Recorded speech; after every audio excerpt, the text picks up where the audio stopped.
What's up, everyone? You're listening to the Grepcast from TSP LLC, bringing you a newly bi-weekly look into the world of technology and technology-adjacent ephemera. My name is Adam Fisk, and joining us today is Woof.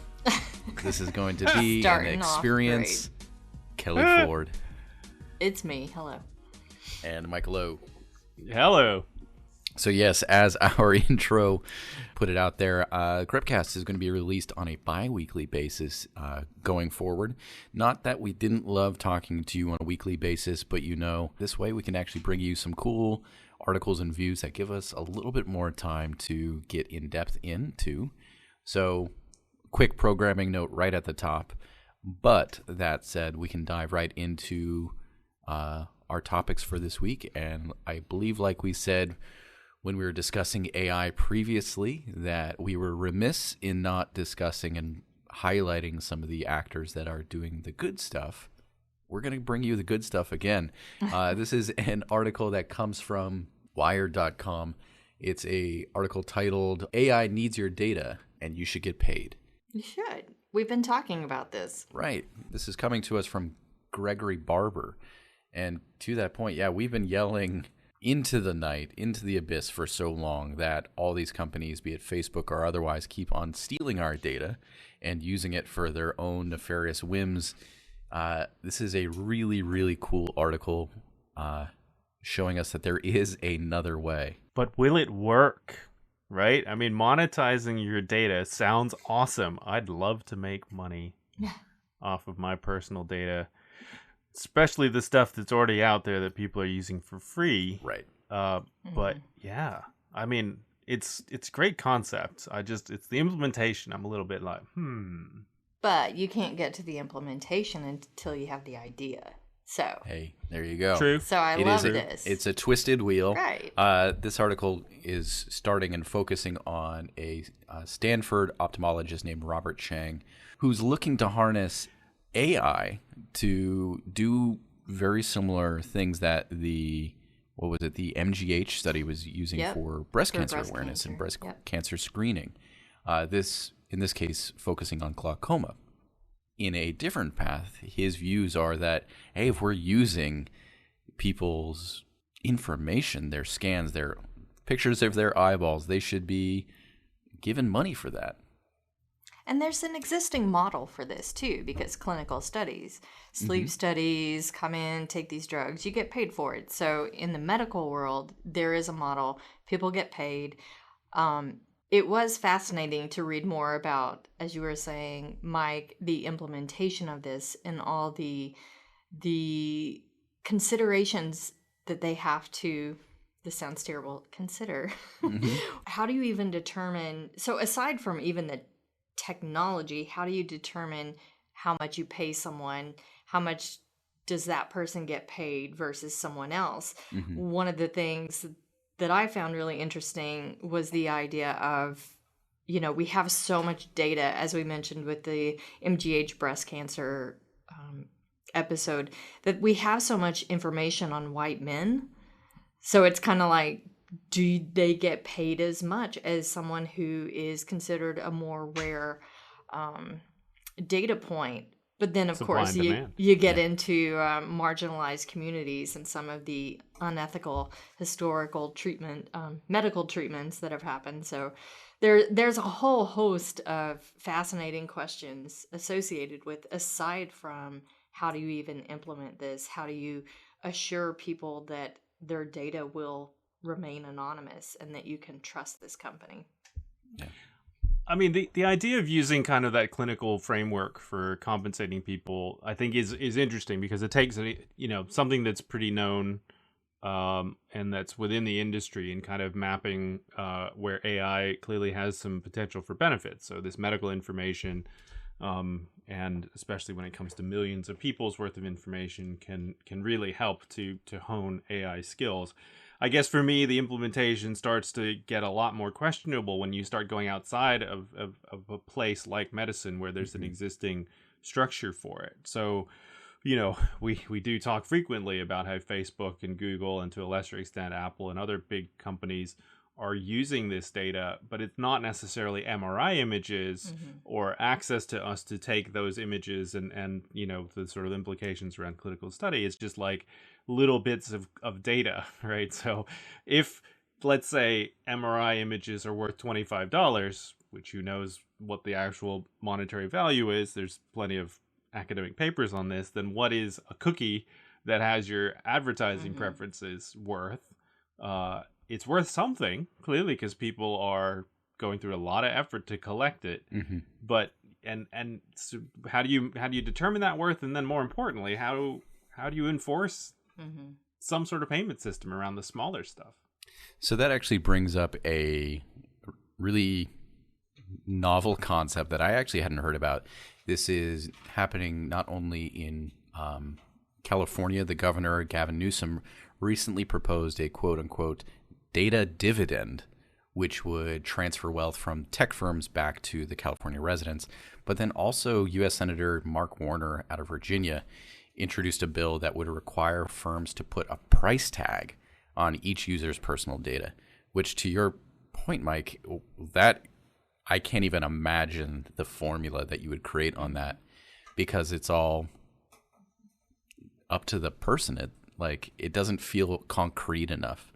And in this article, in this Wired article, they go to say the priorities that they have, the author, for valuing their data, personal privacy, conflict directly with Facebook's. So what is my worth to myself versus what is my worth to Facebook? They can be completely different numbers. That said, at least with this proposed bill, it is really interesting when we come into the situations, which will always keep on happening, when there is a data breach. How much should a company pay? It is a little bit easier. So we can look very specifically to Equifax and what was it, $125 per person? $25, per person. Which is now turned into 40 cents per person, because they didn't realize that people wanted to get essentially free money. Granted, their personal information was flooded on the internet, but I don't know. It is a very hard thing to develop. Well, I mean, the way that capitalism deals with that, when both sides have a different value, right? So Facebook's value for a person and a person's value of their own information. I mean, capitalism says the markets deal with that. I mean, it's almost like the stock market. You offer a sell price and a buy price, and then do that enough times and somebody figures out sort of a number that works. So, there are some interesting ways of maybe getting to that. And it's sort of like, but because data in the digital world takes so many forms, and because like AI takes so many forms, I mean, there's this sort of great joke going around Twitter. So for those of you that don't know, those Google CAPTCHAs, those things where you're supposed to click on signal lights and you click on cars and signs and whatever. Crosswalks, right? And so it's was originally this idea going to keep people from using botnets, but now it's pretty out in the open that they're just using it to train AI and automated cars on how to drive, right? And the joke was, I had no idea. Every time you click on a traffic light that's not a traffic light, somebody dies because their car slams into a post or something like that, right? Not a very good joke, but it's not actually true, of course. But there is value in this training that we're doing for AI, to the degree that Google's obviously created this entire system and persuaded most of the world that it's being used for one purpose, when in reality it's being used to train AI. So how do those little things get valued, get monetized? I mean, it sort of boggles my mind on how you do it, but that's all part of the equation, isn't it?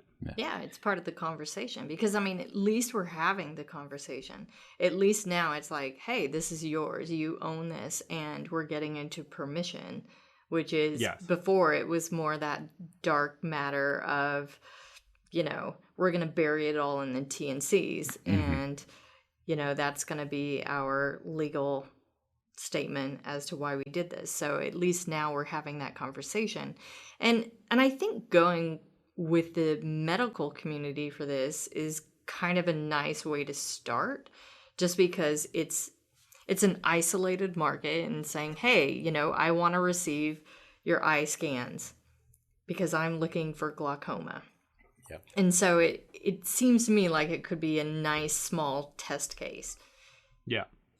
Because it is similar to, even if you go in and you do one of these sleep studies or what have you, and you get paid a certain amount, they could then take that information and make, millions of dollars off of that. But, at least it was a transaction and you agreed to it. Exactly. Explicitly. As opposed to just like scrubbing data just because you like had to take a picture of yourself for new glasses and they're like, oh, I want access to that. So I'll pay, at $10,000 for the rights without the actual people being involved knowing that. And the greater good involved in this is pretty high because when you go into the article and saying there's not a lot of sharing of data between hospitals now, and probably because of HIPAA rules, but now due to the ability to anonymize the data, trust comes in, of course, but being able to share that data across systems can do a world of good, especially to those hospitals that say aren't an MGH or aren't a Stanford, one of the hospitals in Alabama or Nebraska. So, but I think the reason it works in the medical community is because you do have things like HIPAA, and you already have a framework that basically is supposed to work as the default is privacy, right? So the default is your medical information is private to you and can't be disseminated without some further permission, right? And so I think that's where it works. But I think the problem with the rest of the digital world is that we've kind of gone to this place where the assumption is your privacy doesn't exist. So your data is already out there. GDPR is trying to claw it back. And I love the idea, right, of instead of clicking 100 boxes that say accept or deny or reject cookies and all this personalization, all these different things, that the every time I click nobody on, says yes. right, that every time I click on one of those things, I get paid. So like finally, it's like my efforts are finally worth it. That's kind of a cool idea. But I think because the whole kind of value of digital data has already gone at least in that world to to basically being for free. Like, can we claw it back to something where we're actually able to charge for it? I mean, that's quite an interesting question. I think you have to try. You have to create a framework, because otherwise it's just we're all just kind of shaking our heads and grumbling about it. So why not try? Bitching on a podcast. Exactly. So I have some good news for everybody. This was solved in the 50s, like, no, but seriously, there is a Lloyd Shapley, who was a Nobel Prize winner, created a model and had this idea. And Mike, I know you love the X principle or the X value. We have the Shapley value. Shapley value. Whoa. There is a paper, and it's linked in this Wired article, called "What is Your Data Worth? Equitable Valuation of Data." So it goes into, and in this case, it's very much poised for medical communities, and it discusses the value of an eye scan from someone who has not maybe the disease that they're looking for, but something else. So it is a higher value. But it does go to your point, Kelly, the idea of, I'll just quote, "So the Shapley value for someone from a group often left out of clinical studies, say women of color, might be relatively high in some cases. White men, who are often overrepresented in data sets, could be valued less."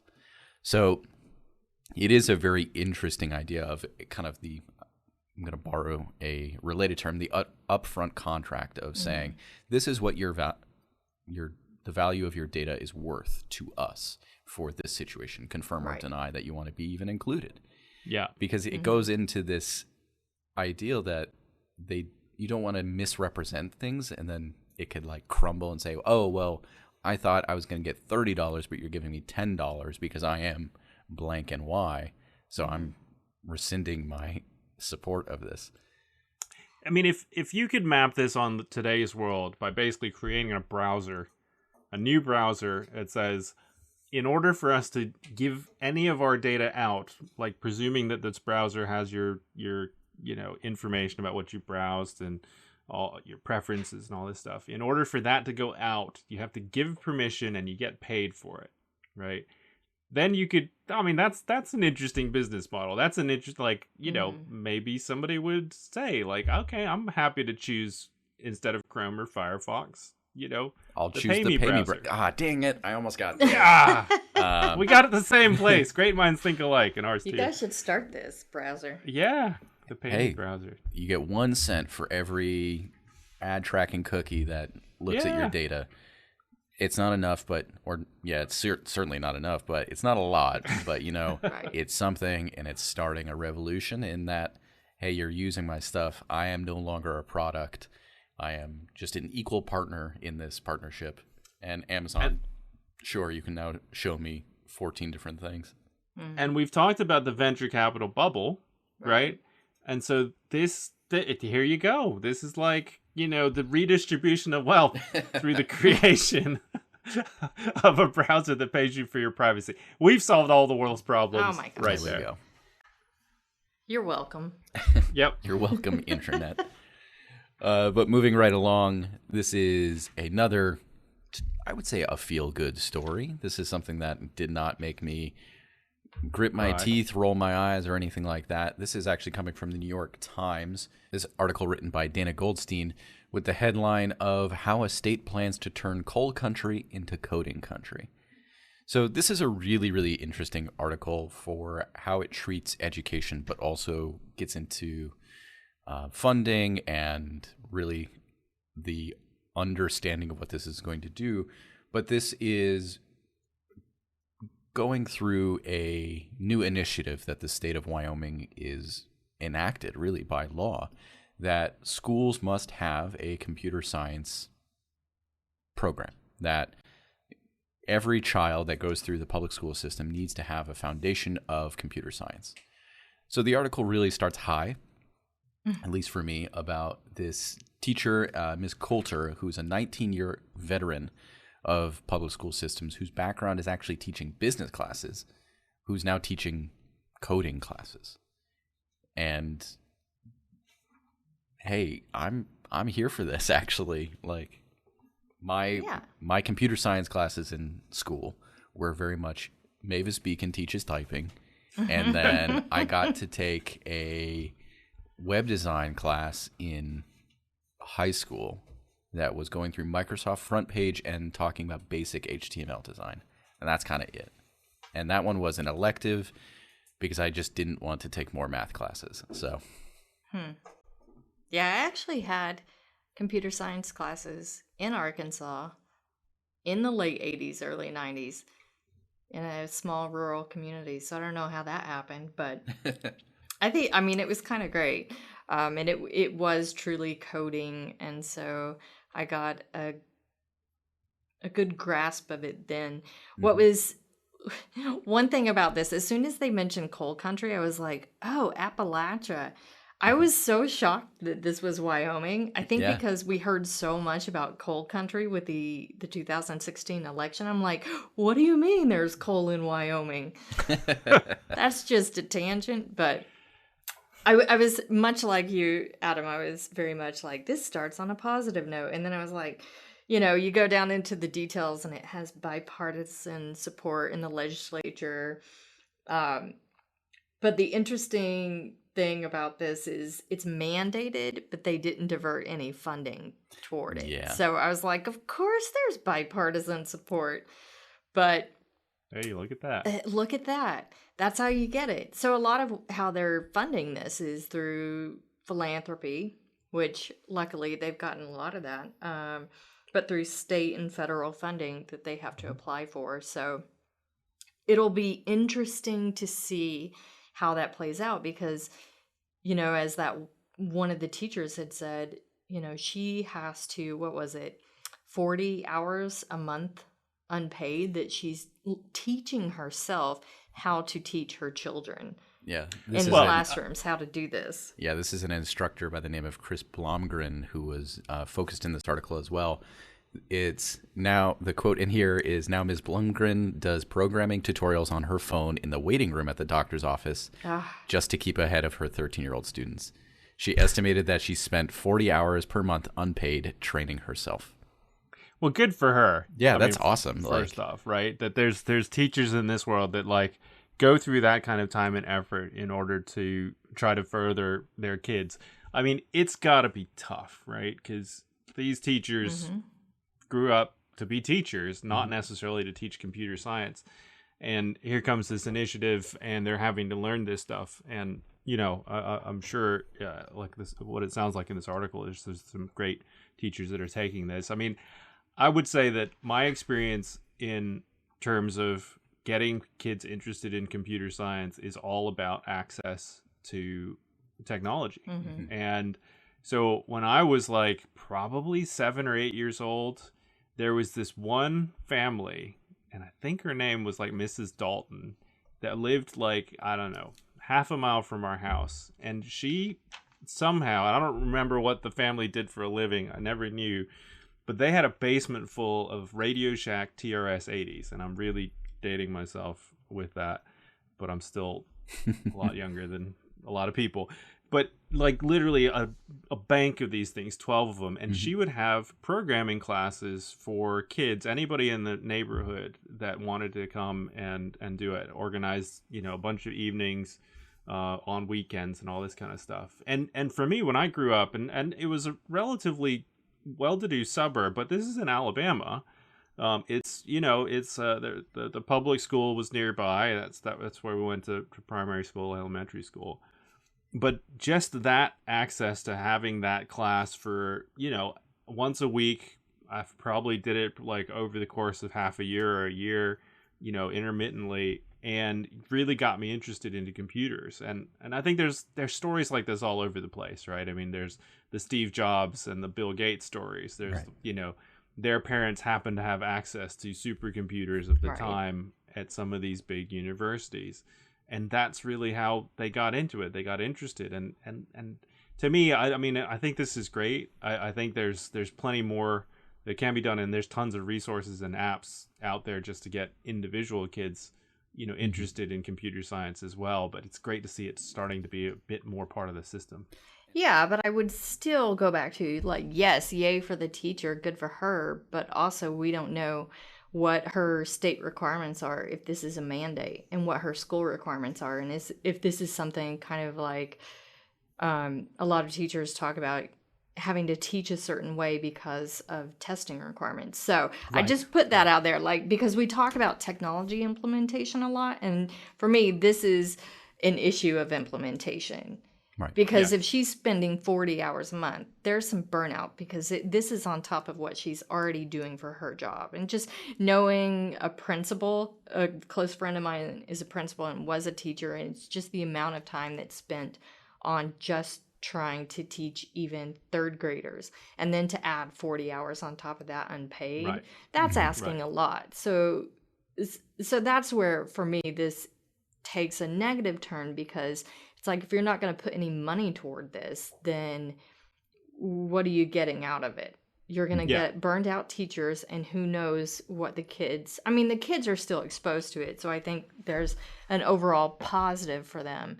But I think also we can't let it pass without saying, you know, they're not getting paid and they're required to do this. It's a mandate. So to that point, one of the items that the New York Times article focused on is that there's no consistency of this across the state. There's no definition of what the computer science requirement looks like. So one thing that is really interesting, before we kind of touch on, Kelly, your point, is in one of the school districts, Niobrara County, they have the computer club where these students are doing crazy things. They're programming drones to monitor cattle overhead. That's awesome. But that's a club. That's an activity. That's not the class. In this case, the computing curriculum for this district is how to safely use social media, which when I read that, I was like really torn on which is the better thing. Is it how to use social media and understand how to read, think about, and accept media and news, or is it coding? Like, Yeah. I'm very torn. Yeah. I've run into this. So I've done some teaching for primary school kids here in the UK, and actually, as part of doing this teaching that I was doing last year, I got trained by a couple people at Canterbury Christchurch University about how to teach, and specifically how to teach engineering. And one of the things that they made a very good point, which I've since confirmed with my kids, is that when it comes to science and engineering, and computer science is part of that in terms of the primary curriculum, they teach science at such a basic level. And like literally they'll set up an experiment in front of the class of kids. And I understand why they do it this way, because you got 30 kids, 30 to 1. You're not going to give them all Bunsen burners or whatever, right? I mean, they just stand up in front of the class, they do an experiment, they say, oh, here goes a foaming volcano, and the kids never get to do anything with it. They never get to play with it themselves, they never get to experiment with it. It's like a 30-minute lesson crammed in there, and that's it. So the what they were saying at the university was like, that's not engineering. They're just teaching some basics about science. They're not talking about making experiments, doing observations, figuring out what went wrong, failing, and then getting back up and doing it. And so, yeah, it is a little bit of that with the computer science. Like, how far really are they able to get with the time they've got, the resources, they're very limited resources. But, you know, maybe it's like in the previous article, at least it's a start. Exactly. Right? So. Yeah. I mean, at least it's a start. And maybe, you know, maybe if it works well and it is mandate, maybe they will provide more funding for this. Maybe they will provide more direction. Because I do see it in a way kind of like a liberal arts education, because it's not all coding. Right. Because I think there's a lot of critical thinking involved. I do think the social media piece is important, especially for young people, but then also the impacts of technology on society. Like that would be a really fascinating course I would have loved to take in school. I would still love to take that. I mean, I think that's what that's our podcast. That's our podcast. That's our brand. Right. So that's what we do. They can just assign our podcast. Hey, I dig it. But so, yeah. In terms of funding, there's nothing that's coming from taxpayers. Wyoming historically is very against raising taxes. Cool. We're funding whatever. this.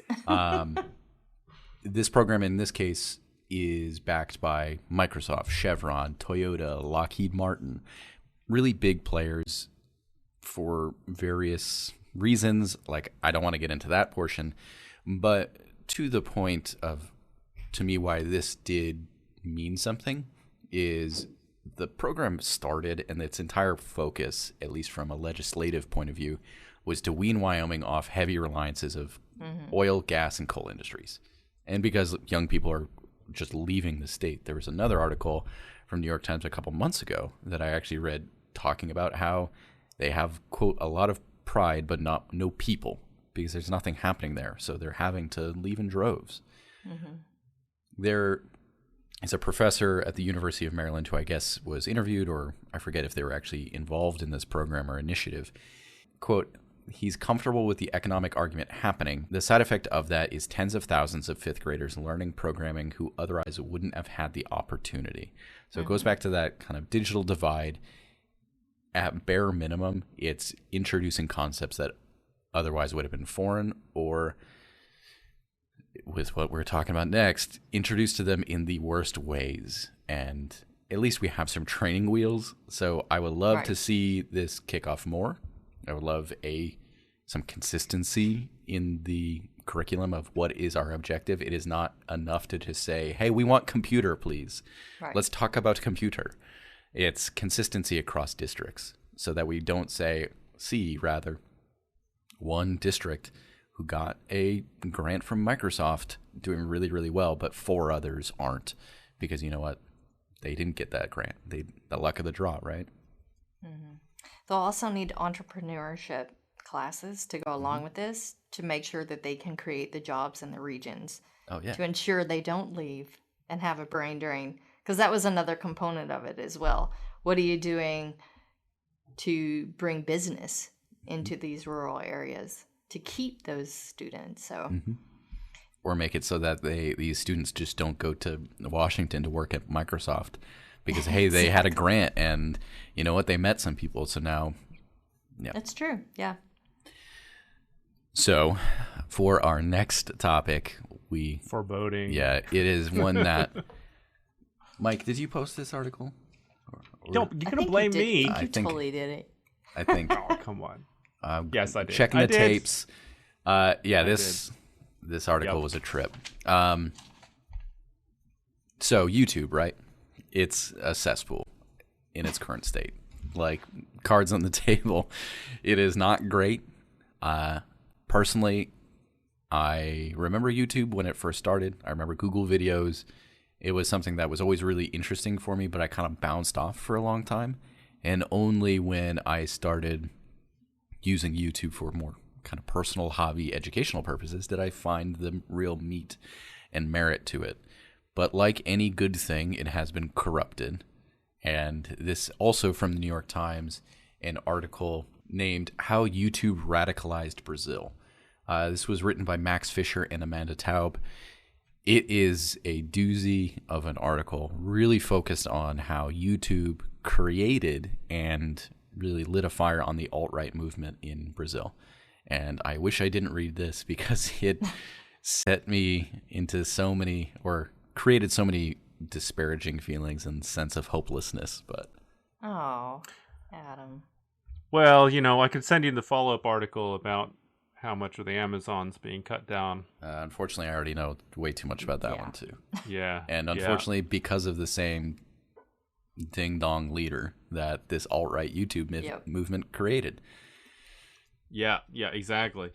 I mean, look, I think what it does do is it really demonstrates the power of these platforms to corrupt. And I don't mean corrupt like government. I mean, although that's the end result. I mean, corrupt minds. Mm-hmm. There was a great sort of tweet thread, which I read this morning, which basically said, if you see these things in your teenage son, one of the great examples, was like, if you hear them say the word triggered in conversation, you should sit down with them and start talking to them about really what they're watching on YouTube, because there's a path that regular male teenagers go from just normal kids to being sort of alt-right because of the path that they can take on YouTube recommendations, on sort of diving down into all these different videos and all this stuff that's out there.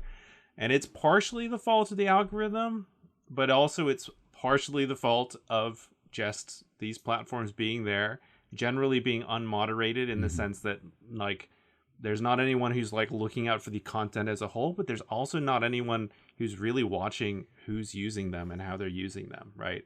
I mean, there's lots of parents out there, and I do it at times, where you just like, oh, the kids, they can just be on their iPads for a little bit and just do what they want. Mm-hmm. I'm not going to watch over their shoulder for every single video because it'll make me want to hurt myself, just the crazy, stupid cartoons that they watch. But it's not like, horrible stuff, but every once in a while it can get that way, and then they start clicking on recommendations, and that's how this stuff starts. And it's crazy to read this article because that's how it really goes in scale. Yeah, it's a little bit bonkers to read that this YouTube is the second most watched channel after just a TV channel. So reading more about the algorithm, though, I mean, there was something, so one of my plugs today is The Great Hack, but something that Brittany Kaiser said, and she is the former director of program development for Cambridge Analytica. And she called what they were doing with Facebook and YouTube and all these social media platforms she called it weapons grade communication tactics. And that felt so spot on for this. Propaganda. Especially when you reading this article and thinking about like this 17-year-old kid who's watching these videos.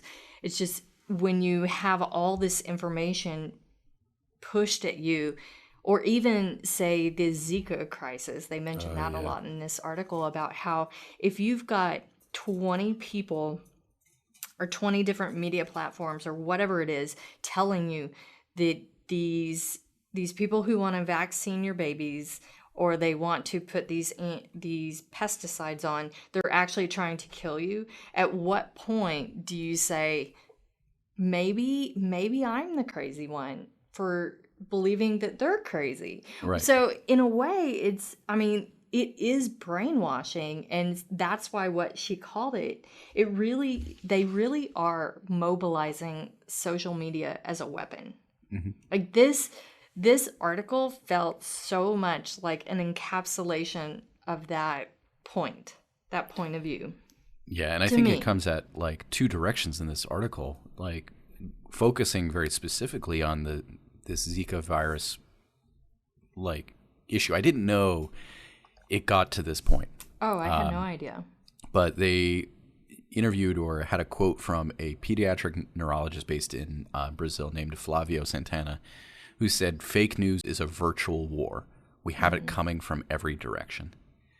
To the point where you have Dr. YouTube, like Dr. WebMD. I think it's like got to the point where in some areas, some cultures, like definitely around here from my experience, where that's like a joke of being like, oh, I'm looking up my symptoms and WebMD says I have cancer and I was looking at a splinter or something like that.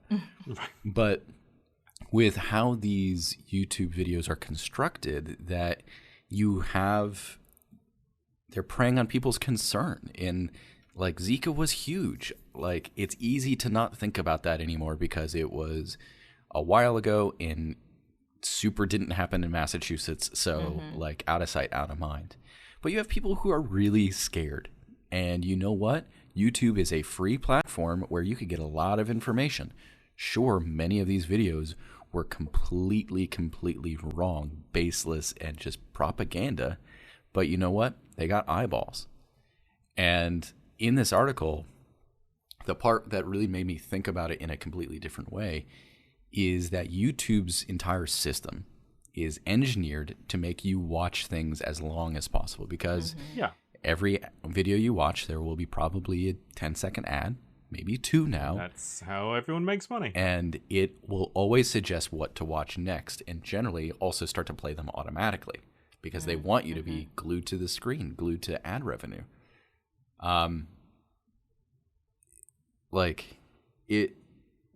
This article goes really well into the path that you have an innocuous video. In this, they profile a 16-year-old kid, or at that time 16-year-old kid, who was practicing guitar by watching videos online. And this guy that was really good also, posted personal videos where he would go on crazy rants and like attack everything and anything. But because you had that like trusted friend mentality of YouTube, like this kid was like, oh yeah, that's real. Oh, that's right. I too feel attacked. I too feel like I can't make a joke anymore because, those liberals just want everyone to be PC culture, blah, blah, blah, blah, blah. There's really no, it's no wonder that Nazism and the far right is coming back to the forefront, because these are the same tools being used in 1935 by Hitler's Germany to get people to basically commit mass murder on a countrywide scale, right? And it's fascinating to sort of see that the tools maybe are different, right? The YouTube and social media, but the methods that they're weaponized are exactly the same. And it's fascinating to see that, and also to sort of think, if you're the person doing YouTube's algorithm programming or the team doing it, that you didn't see this coming in any way, shape, or form.